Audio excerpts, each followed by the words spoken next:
네, 하나님 말씀은 에베소 4장 13절에서 14절까지 말씀 우리 한 목소리로 같이 읽도록 합니다. 시작.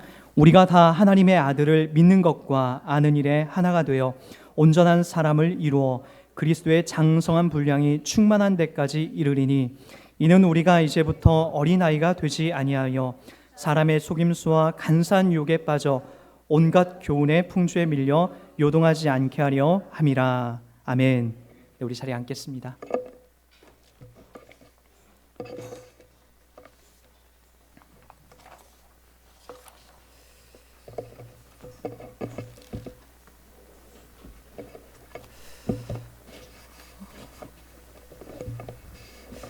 사역자로 있으면서 많은 분들이 제게 질문하는 것 중에 하나가 목사님, 저는 구원받은 사람이 맞습니까? 라고 하는 것을 저한테 참 많이 물어봅니다. 그걸 제가 어떻게 합니까? 그건 하나님의 영역에 있는 거예요. 제가 구원받았습니다, 못 받았습니다 라고 하는 기준을 성경을 근거로 가리킬 뿐 당신이 구원을 받았는지 아니 못 받았는지는 전적인 하나님의 주권 속에 있는 것입니다. 여러분, 이것만 봐도 우리가 알 수 있죠. 여러분들은 이 땅에 여러분들의 노력으로 이 땅에 태어난 근거가 단 0.01%라도 있다면 여러분들도 저 천국에 가는, 하나님 나라에 가는 그 구원을 여러분들의 노력으로 받았다라고 좀 생각을 해도 괜찮아요. 무슨 얘기냐면은 이 땅에 여러분들이 지금 태어나서 살아가고 있는 것을 보면은 내가 노력으로 이 땅에 태어난 것은 단 0.001%도 한 것이 없다라는 거예요. 그러나 태어나 보니까 나라는 존재가 있거든요. 여러분, 이 땅에 태어나는 것도 내 노력과 내 힘이 단 0.1%도 개입된 것이 아닌데 더 큰 나라, 더 큰 세계, 더 큰 완벽한 하나님 아버지가 통치하시는 그곳에 가는 것이 나의 노력이나 나의 힘으로 그곳에 조금이라도 개입이 돼서 갈 수 있다고 한다면 여러분, 우리는 더 큰 나라에 가는데 어떻게 감히 그것이 나의 노력과 나의 힘이 그곳에 개입할 수 있겠습니까?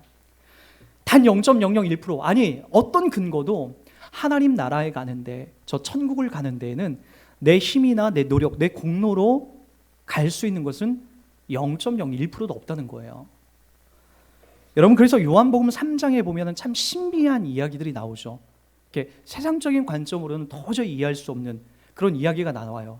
제가 왜 이 부분을 여러분 한 번 더 잡고 가려고 하냐면, 온전한 사람에 대해서 여러분들이 잘 이해를 못하기 때문에 아직까지도 온전한 사람이 자꾸만 내가 노력을 해서 만들어내는 건가? 라고 여러분들이 착각을 해요.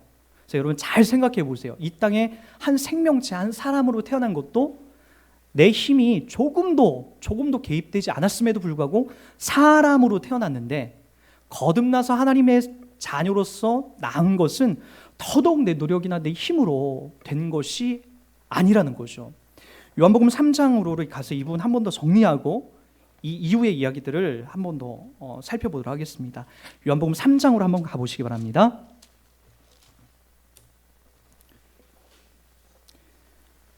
요한복음 3장 1절부터 한번 8절까지만 읽어볼게요. 제가 읽어드립니다.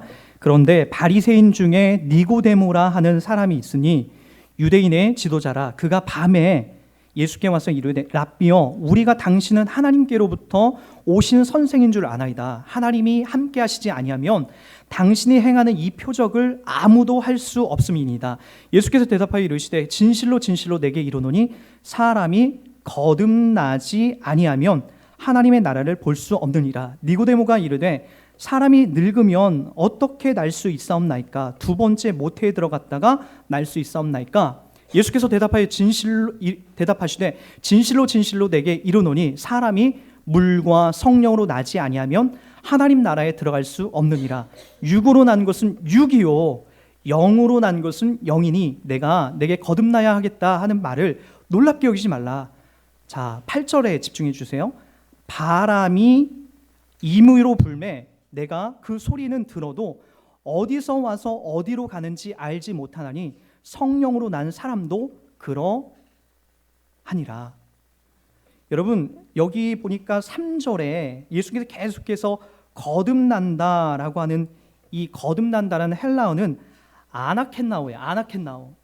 아나켄나오라는 것은 뭐냐면은 저 하늘에서 우리들 가운데 위로부터 태어났다는 존재예요. 그러니까 우리가 이 땅에서 태어난 것은 첫 번째 그냥 엄마의 태로, 그러니까 우리 6절의 말씀처럼 육으로 난 것은 육이요, 그냥 한 번 태어난 것이고, 두 번째 우리가 거듭나는 것이 있는데 그것이 저 하늘로부터 우리가 이 땅에서 다시 한번 태어난 거예요. 하늘로부터 오신 분에 의해서, 하늘로부터, 그러니까 하나님의 자녀가 됐다는 거죠. 이게 바로 두 번째 우리가 거듭났다라는 거예요. 그러니까 첫 번째 태어난 것과는 완전히 다른 거죠. 근데 여기서 우리가 좀 헷갈리는 게 뭐냐면은 이 거듭났다는 게 자꾸만 여러분들의 어떤 노력을 여기다 자꾸만 포함시켜요. 내가 뭔가 구원받을 만한 자격이 있기 때문에 내가 하나님으로부터 구원을 받았나 보지, 하나님부터 내가 구원받을 만한 어떤 선한 행동을 했기 때문에 내가 아나켄나오, 거듭났나 보다라고 하는 이런 얘기들을 여러분들이 잠재의식 속에 이렇게 갖고 있어요. 그리고 또 하나, 이것이 여러분들에게 어떻게 유혹이 되냐면은 어느 날 하나님의 자녀처럼 행동하지 못할 때에는 이것이 여러분들에게 사라졌다고 생각을 해요. 한번 여러분에게 좀 물어볼게요. 여러분들은 나중에 할머니가 되고 할아버지가 되는 분명한 길을 갈 거예요. 그죠? 여러분, 그때 여러분들이 치매에 걸렸어요. 저희 어머니도 그 마지막에 좀 이렇게 3년 전, 이제 3년째가 되시는데 제가 너무나 헷갈렸던 거 그거예요. 과연 어머니가 구원 받으셨을까? 처음에 저와 신앙생활 할 때 어머니의 손에 이끌려서 제가 교회를 갔는데 어머니가 어느 순간 이 정신적인, 아버지가 돌아가시고 나서 조금 정신이 좀 이상해지셨어요. 맨발로 동네 뛰어다니고, 어머니 고쳐보겠다고 제가 어머니를 붙잡고 논두렁에서 어머니를 붙잡고 교회에 끌고 이렇게 거의 끌고 가다시피 했죠. 어머니 정신에 혼란이 오니까 비 오는 날은 특히나 뭐 동네를 여기저기 뛰어다니죠. 그때 제가 사춘기였는데 그때 정말 얼마나 죽고 싶었는지 몰라요. 하나님이 아니었다면 교회에 와서 그 밤마다 제가 땅바닥을 두드려가면서 하나님 앞에 기도하고 울고불고 했던 그것이 없었다면 저는 아마 이 땅에 없을지도 모르겠어요. 하나님 앞에 이야기할 게 없더라고요. 형님들은 다 출타했고 이 어머니가 미쳐서 동네 뛰어다니고 있고 그 다음에 술 마시고 방바닥에 오바이트하고 다니시고 하는 거를 겪으면서 자라온 저 그 사춘기 예민할 때 겪으면서 얼마나 죽고 싶었는지 몰라요. 그 안에 하나님이 제안이 있었죠. 뭔지 모르지만, 아픔 보이지 않지만 그런 게 있었어요. 하나님이 분명히 계시다, 이거 보고 계신다. 거기에 위로를 받았어요. 어머니를 붙잡고 논두렁을 살펴서 어머니를 붙잡고 이렇게 가려고 하는데 어머니가 그걸 뿌리치고 다시 논길로 도망가시기도 하고, 교회에 힘겹게 또 이렇게 데려오셨는데 교회 와서 전 성가대 자리에 앉아 있는데 어머니가 사모님 옆에, 사모님도 꼭 붙잡고 무슨 사고 칠지 모르니까 어머니를 붙잡고 있는데 목사님 설교할 때 갑자기 일어나서 와 하고 웃고 그러면 그때 그 당하는 그 모욕감, 그 수치심이 얼마나 저를 힘들게 했는지 몰라요. 그리고 어머니가 나를 분명히 이끌고 교회 가서 어머니도 신앙생활 잘했는데 아버지가 돌아가시고 그것에 인한 어떤 충격과 여러 가지 문제로 인해서 정신이 좀 이상해지셨고, 물론 나중에 점점 좋아지셨어요. 그리고 나중에는 제가 기도도 해드리고 같이 찬송도 하고 그랬지만 여전히 헷갈렸던, 제가 성경에 대한 정확한 기준이 없을 때는 어머니가 구원 못 받았을까 봐에 대한 두려움이 엄청났었어요. 그러나 여러분들에게도 그 길이 올 수 있다는 거 아십니까? 여러분들이라도 정신병에 안 걸릴까요? 여러분들이라도 치매에 안 올까요? 어느 사모님은 치매에 걸려서 일평생 붙잡고 싸매고 있었던 성경책을 팍팍팍팍 찢어버리기까지 했는데, 그럼 여러분 어떻게 되는 거예요? 여러분 구원이 끝나는 거예요? 성경책 찢어버려서 끝난 거예요? 여러분 한번 생각해 보세요. 여러분들도 자녀를 낳잖아요. 여러분 자녀를 낳는데 여러분 자녀가 IQ 30, 40 이처럼 지체장애예요. 정신적인 그 문제를 가득 안고 태어난 자녀예요. 온전한 부모님은 그 아들 여러분 갖다 버립니까? 아니요, 그런 엄마는 많이 없어요. 정신적인 문제를 안고 태어나도 내 아들 내가 꼭 껴안고 끝까지 키워내죠.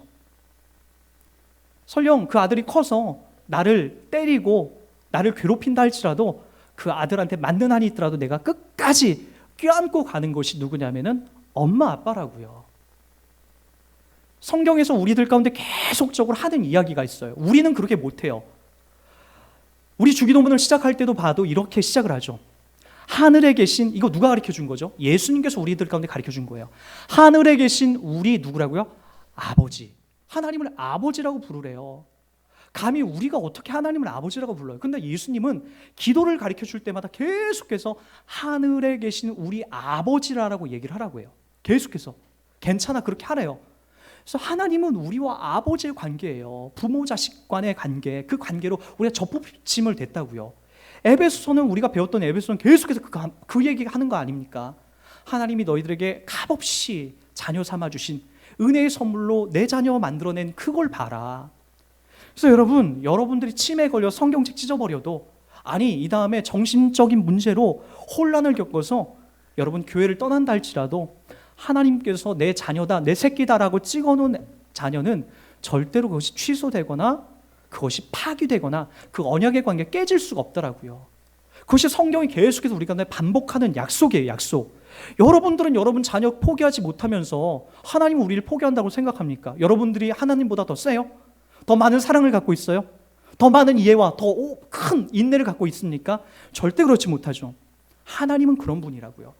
그래서 여러분들에게 하나님이 인내하시고 기다려주시고 안고 포용하고 계신 분이 누구냐면 하나님이세요.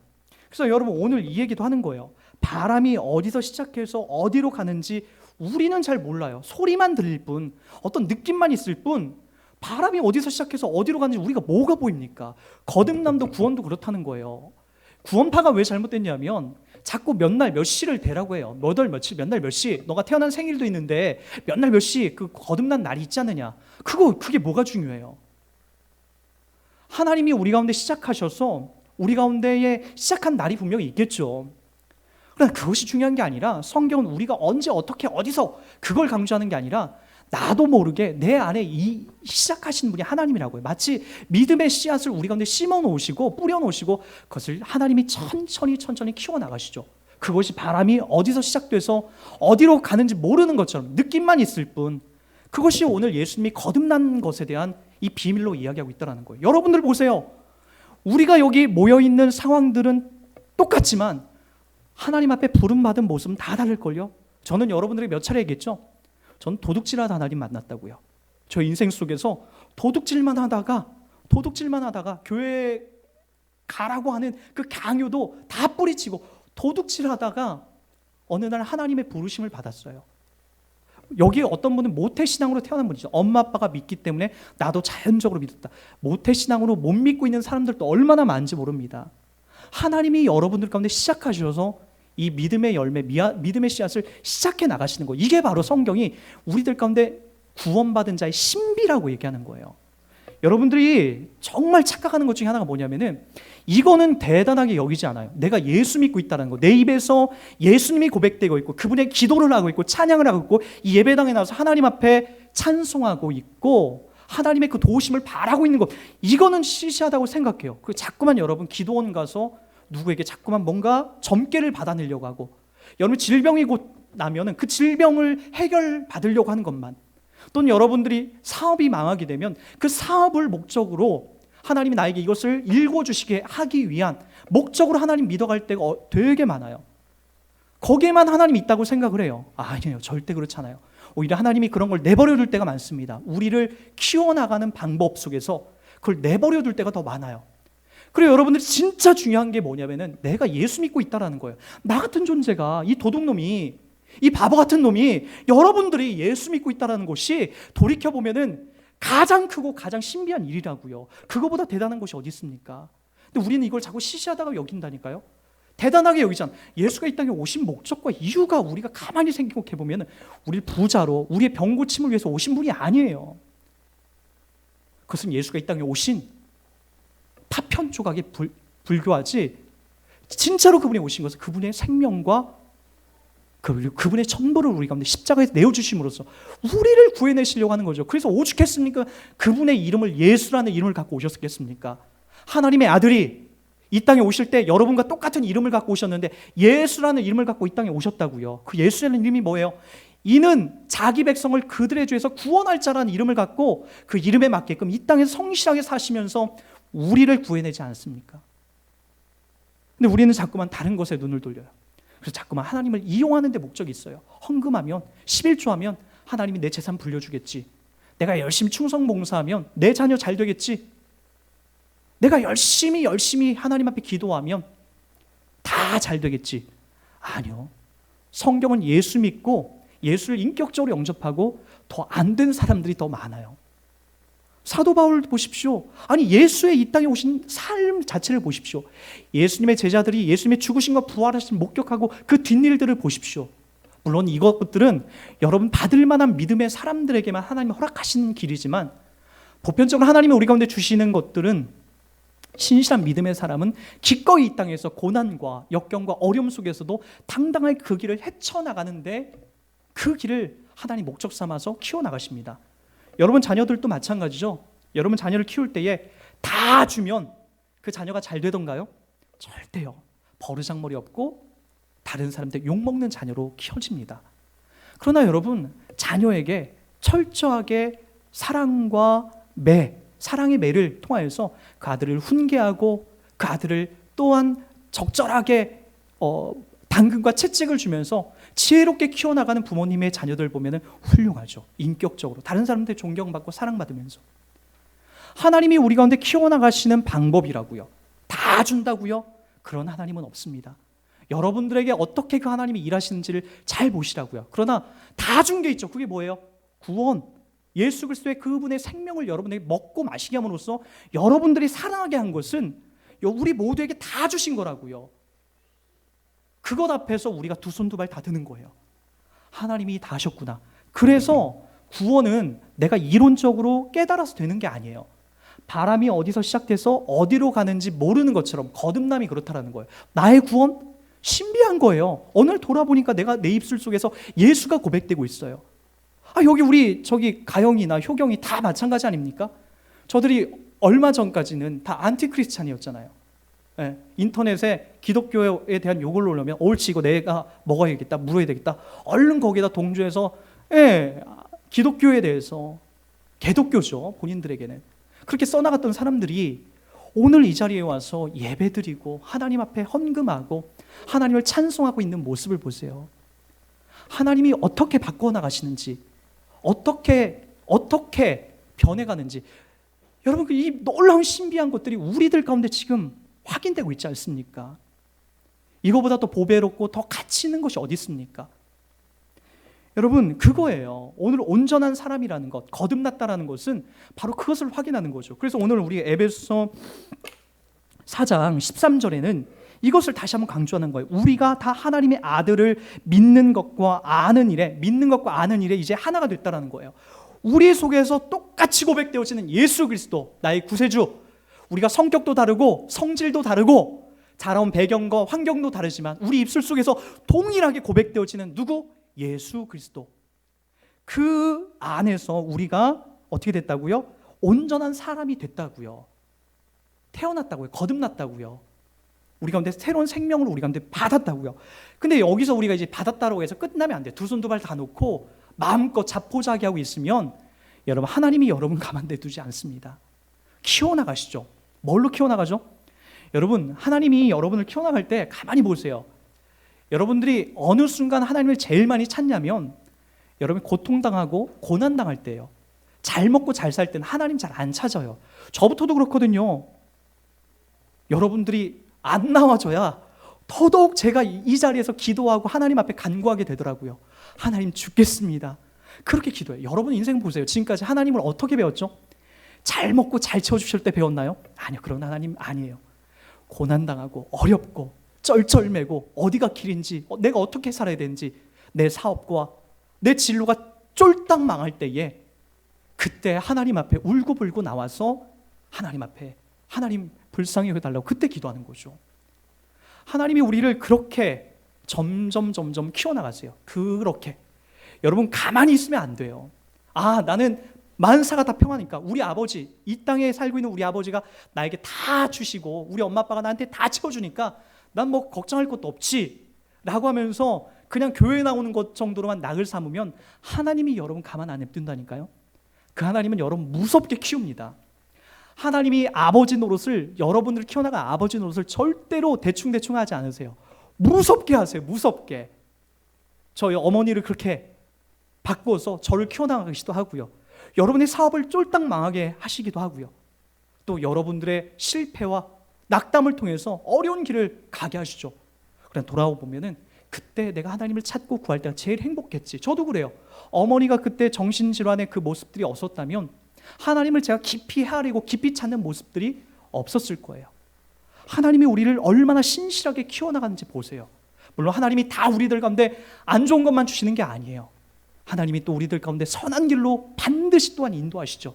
하나님의 그 사랑 속에서 우리를 먹이시고 키우시는 놀라운 신비한 것들도 우리는 체험하게 되는 거죠. 그러나 분명한 것은 하나님이 하나님의 자녀를 키워나갈 때에 내버려 두지 않는다라는 거예요. 방종하게끔 마음대로 크게끔 하지 않는다라는 거예요. 하나님이 단 한순간도 1분 1초라도 우리들의 목을 안 잡고 계실 때가 없어요. 그렇게 우리를 키워나가셔서 뭘 요구하시냐면은 13절 끝부분에 장성한 분량이 충만한 데까지 이르게 하신다라는 거예요. 그래서 여러분 14절에 와서는 우리들 가운데에 뭘 이제 확인하게 하시냐면 빨리 이걸 여러분 벗어나야 됩니다. 14절에 보면 이는 우리가 이제부터 어린아이가 되지 아니하며, 이게 참 문제예요. 어린아이와 같은 이 문제. 여러분 혹시 교회를 다니면서 여러분 잘 삐지는 사람이라고 한다면, 그리고 또는 잘 속아 넘어가는 사람이라고 한다면 여러분 이것에 대해서 한번 깊이 여러분 심사숙고해 봐야 돼요. 여러분 어린아이들의 특징은 뭐죠? 저는 저희 어머니가 어렸을 때 이런 얘기를 참 많이 했어요. 너 자꾸 이러면 나 집 나간다. 너 자꾸 이렇게 까불고 말 안 들으면 엄마 집 나갈 거야. 얼마나 그게 무서웠는지 몰라요. 술 먹고 들어오신 아버지를 유일하게 말려주실 수 있는 분은 어머니였거든요. 그 어머니가 떠나면 저는 저희 아버지한테 맞아 죽을 정도로 죽기 일부 직전까지 또 맞을까 봐 어머니의 그늘막이 너무나 필요했죠. 그런데 조금 더 커보니까 말을 안 듣고 또 말을 안 들었는데 어머니가 어느 날 직접 진짜 나간 거예요. 그렇다고 저만큼 다른 동네로 몇 달 동안 가출하신 게 아니라 바로 집 뒤에 뒤란이라고 있어요. 뒤란 항아리가 있는 그곳에 어머니가 숨어서 나를 이제 보고 계셨던 거죠. 울고불고 하는 나를 보면서 울고불고 막 자포자기 하면서 막 울고불고 하는 모습을 보면서 한참 울고 있으니까 어머니가 그때 나오시는 거예요. 그리고 제가 어머니를 붙잡고 그랬죠. 엄마 다시는 내가 말 잘 들을 테니까 엄마 가지 마. 엄마 어디 가지 마. 그렇게 막 했었어요. 그러나 그 약속은 오래 못 가죠. 또 몇 주, 며칠 그리고 쭉 지나니까 또 이제 어머니 말을 안 듣기 시작하죠. 그게 저희 본성이었으니까요. 근데 어머니가 또 진짜로 나 나갈 거야 라고 했는데 나가시는 게 아니라 또 그 집 뒤란에 또 숨어 계시더라고요. 어느 순간부터 제가 그걸 알았죠. 점점 커보니까 점점 자라니까 어머니는 진짜 안 도망간다. 우리를 내버려 두고 진짜 안 간다라는 걸 알게 되고 그 다음부터 배포가 생겼어요. 말을 안 들기를 작정하고 살아가기 시작했죠. 어머니는 진짜 안 가세요. 아버지한테 우리를 지켜주셔야 되기 때문에. 진짜 어디를 안 가셨죠. 무슨 얘기냐면은 처음에 아주 어렸을 때에는 어머니의 나 집 나갈 거야 라고 하는 이 말이 너무나 두려웠지만 커보니까 어머니가 이게 다 구라라는 걸 그때서야 알고 나서는 마음껏 어머니한테 까불고 어머니한테 마음껏 이제 그렇게 했다는 거죠. 물론 나중에 신앙생활하고 철들고 나는 이제 그런 생활이 아니었지만 무슨 이야기냐면 어린아이들은 모든 걸 다 믿게 돼 있어요. 어머니가 집 뒤란이에 숨어 있음에도 불구하고 그걸 모르죠. 진짜 도망간 것처럼 진짜 집을 나간 것처럼 느껴지게 되는 거죠.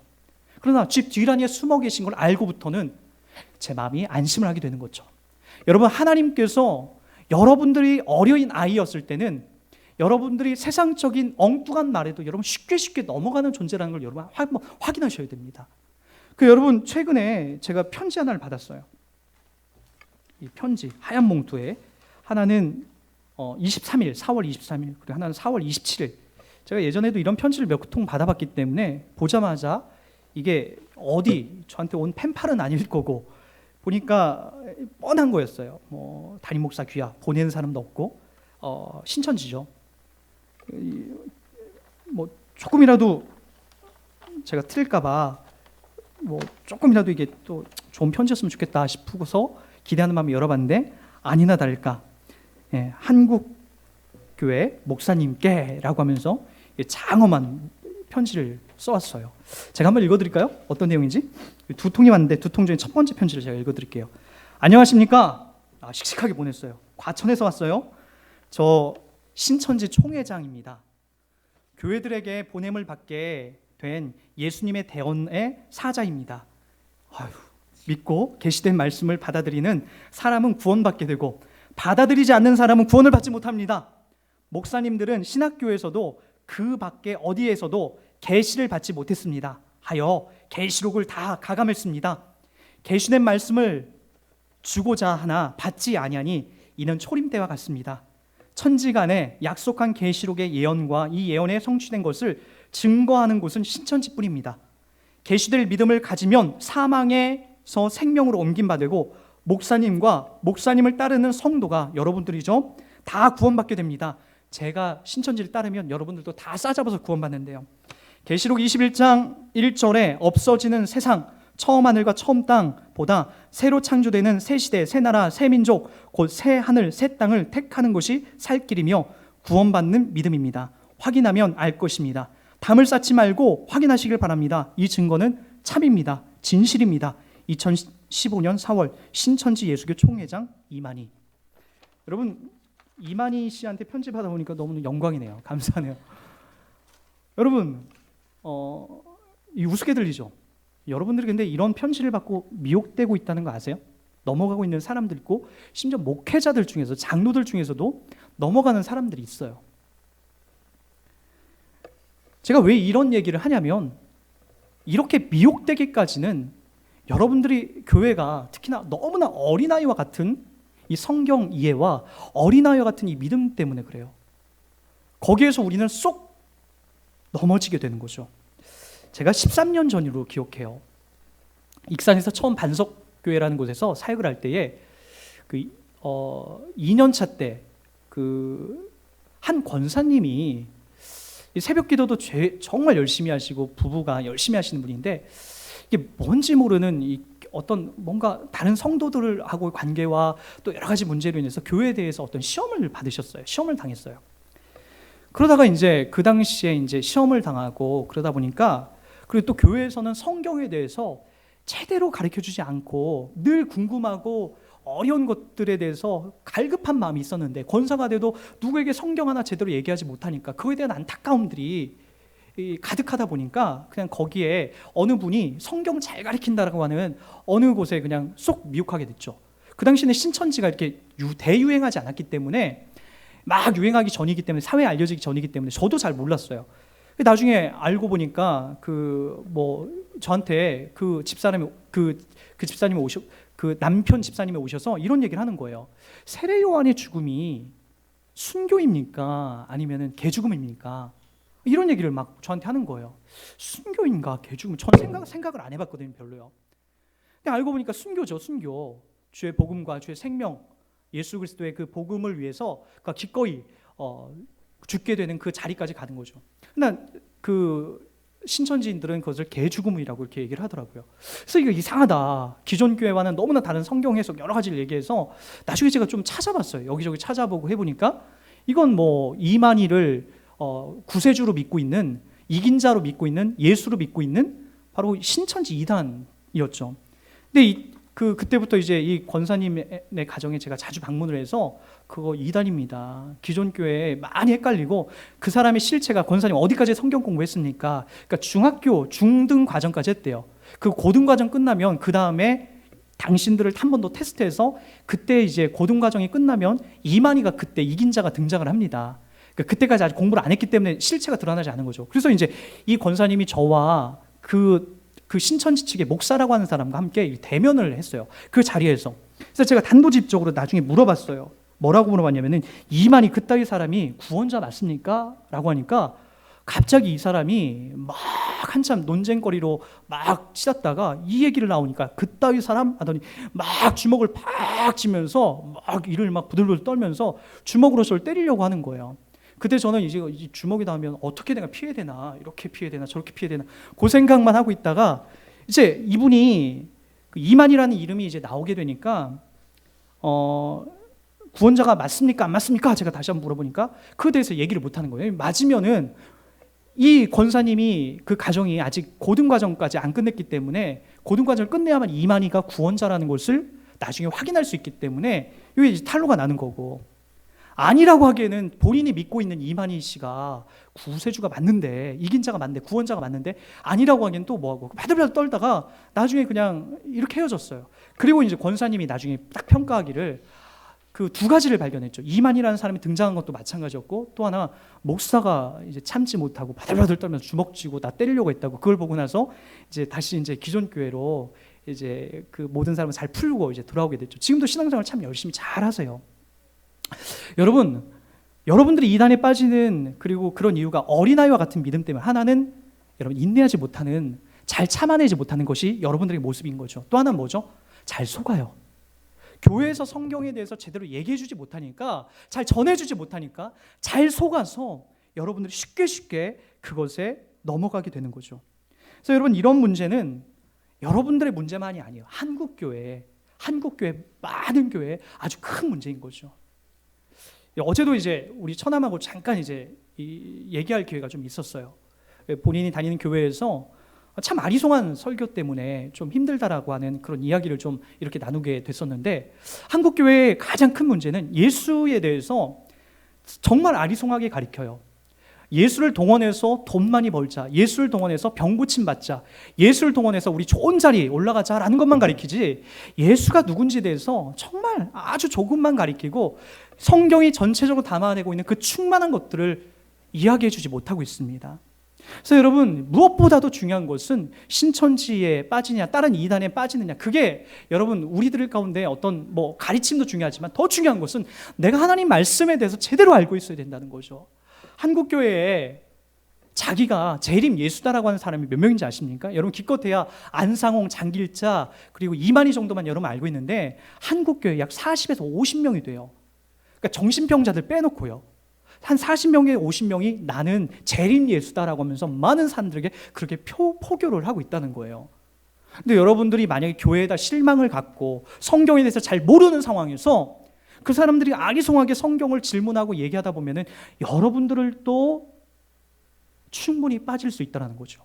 그래서 이 문제는 가장 중요한 건 여러분이 성경을 체계적으로 잘, 성경이 말하고 있는 중요한 것들을 제대로 배우게 되면 여러분 거기에 어린아이와 같은 그런 상황에서, 그런 미혹거리에서 여러분이 떠나갈 수 있다는 거죠.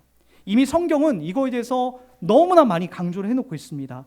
특히 오늘 말씀에도 14절에 이는 우리가 이제부터 어린아이가 되지 아니하며 사람의 속임수와 간사한 유혹에 빠져 온갖 교훈의 풍조에 밀려 요동하지 않게 하려 함이라. 이 당시에도 마찬가지였죠. 영지주의가 나타나서 많은 사람들을 미혹해서 예수 그리스도의 믿음으로 얻는 이 구원의 관계를 퇴색시켰죠. 또는 지극히 다시 율법주의가 존재를 해서 다시 할례를 받아야 된다, 다시 유대인으로 입교해서 할례를 받고 정통적으로 입교를 해야 된다라고 해서 할례를 받지 못하면 구원을 못 받는다라고 하는 것이 이 당시에 많은 율법자들과 또 영지주의자들이 들고 나왔던 이단의 모습이었다는 거예요. 그런 모습 때문에 많은 사람들이 다시 예수 그리스도를 믿는, 보이지 않는, 어디서 시작해서 어디로 가는지 모르는 이 믿음, 거듭남에 대해서 제대로 헤아리지 못하고 미혹된 자들이 많았다는 거죠. 한국교회도 마찬가지라고 제가 여러 차례 말씀드리죠.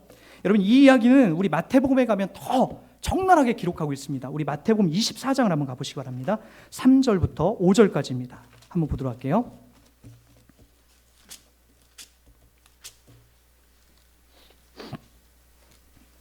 (3절부터) (5절)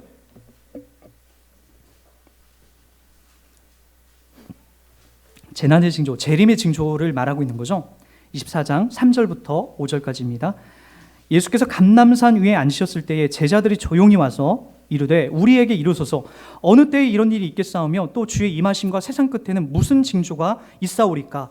예수께서 대답하여 이르시되 너희가 사람의 미혹을 받지 않도록 주의하라. 많은 사람이 내 이름으로 와서 이르되 나는 그리스도라 하여 많은 사람을 미혹하리라 라고, 이렇게 이미 말세가 되면, 세상 끝날이 되면, 아니 우리가 살아가는 모든 삶의 현장에서는 이렇게 우리를 미혹하고 넘어뜨리려는 자들이 늘 있다라는 거예요. 이런 상황에서 여러분들이 뭘 확인할 거예요? 뭘로 여러분 따라갈 거예요? 교회에 실망했다고 그냥 훅 떠나서 이단으로 갈 거예요? 교회 안 다닐 거예요? 그렇게 못 하잖아요. 그럼 어떻게 할 거예요? 여러분, 제가 지난 수요일에도 누누이 이제 강조하지만 여러분들 교회를 선정할 때에 중요하게 선정해야 되는 게 있어요. 교회는요, 여러분, 큰 건물을 보고 가는 게 아니에요. 그건 바보 같은 사람입니다. 교회에 가서 많은 선물을 보고 가는 건 더더욱 그건 잘못된 거예요. 거기에 좋은 사람, 높은 사람이 있다라고 해서 가는 게, 목사님이 잘생겼고 키가 크고 목소리가 좋다라고 해서 가는 것도 아니에요. 여러분, 교회는 그럼 작은 교회를 가라는 겁니까? 작은 교회도 가라는 이야기가 아니에요. 교회는 큰 교회든 작은 교회든 목사님이 잘생겼든 못생겼든 목소리가 좋든 그런 것 때문에 가는 것이 아니라 얼마만큼 이 단위에서, 이 교회에서 예수 그리스도의 그 복음이 신실하게 드러나는 건가? 기복적이지도 않고 교훈적이지도 않고 얼마만큼 우리의 구원자 되신 예수 그리스도가 얼마나 성실하게 드러나는 건가? 철저하게 목회자와 성도들의 자기 부인의 삶을 살아가고 자기 부인의 삶에서 예수 그리스도가 드러나는 건가? 그 교회를 가셔야 됩니다. 그 교회. 우리 교회 오라는 얘기가 아니에요. 여러분들이 이사를 가서 다른 교회 갈 때도 이 기준에 여러분들이 다니셔야 됩니다. 다른 곳에 목적 두지 마세요. 사람들이 많다 적다, 왜 여러분 그런 거에 여러분 눈이 돌리죠? 교회가 크다 작다, 아름답다 멋있다, 막 그런 거에 여러분 왜 목적 두시죠? 그게 아니에요. 그게 그런 곳에 목적 두는 것이나 얼마만큼 예수 그리스도가 충실하게 성실하게 우리의 구세주로서 드러나는 건가? 그분의 성육신하심과 죽으심과 부활하심이 드러나는 건가? 그것을 확인하는 교회. 성경이 다 그 얘기하고 있는데 왜 엉뚱한 얘기 가운데 여러분 빠져서 허우적거려서 실망했다, 교회에 상처받았다 라고 하면서 왜 2단으로 가냐는 거예요. 왜 3단으로 가냐는 거예요. 그러지 마시라고. 이미 예수님은 말세에 여러분들을 미혹하고 여러분들 끌어당기는 많은 유혹자들이 숱하게 많이 드러난다라고 이미 성경에 이야기하고 있다고요. 거기에 빠지지 마시고 여러분 진리의 눈을 떠서 바르고 생명되는 그 길을 여러분 보셔야 됩니다. 그래서 우리들 가운데에 계속 확인해야 될 게 있어요. 우리 이 부분을 통하여서 오늘 이 온전한 사람 그 이후의 모습을 우리 확인하고 마치도록 할게요. 우리 누가복음 24장 25절부터 32절까지입니다. 누가복음 24장 25절부터 32절까지입니다. 누가복음 24장 25절부터 32절.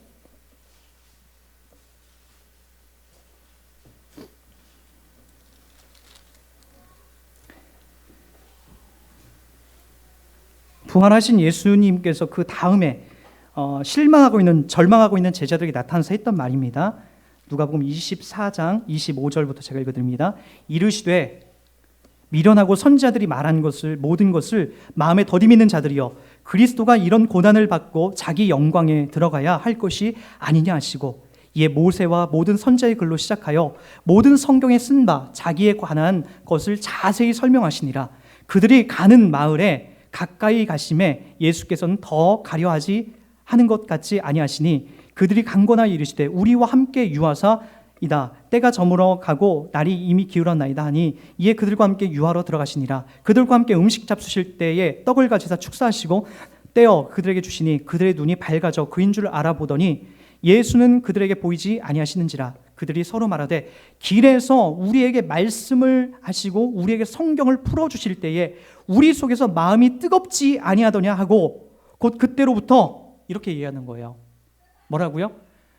예수님께서 십자가에 못 박혀 죽으시고 나서 사람들이 예수님이 진짜 메시아인 줄 알았는데 십자가에 죽는 모습을 보고 더 이상 좌절하고 더 이상 예수에 대한 기대치를 하지 못하고 자기의 고향으로 들어가서 예전에 취했던 그 직업을, 고기잡이나 기타 다른 일들에 그들의 직업을 취하서 가고 있었어요. 그때 엠마오 마을로 가는 12제자와 또 다른 제자예요.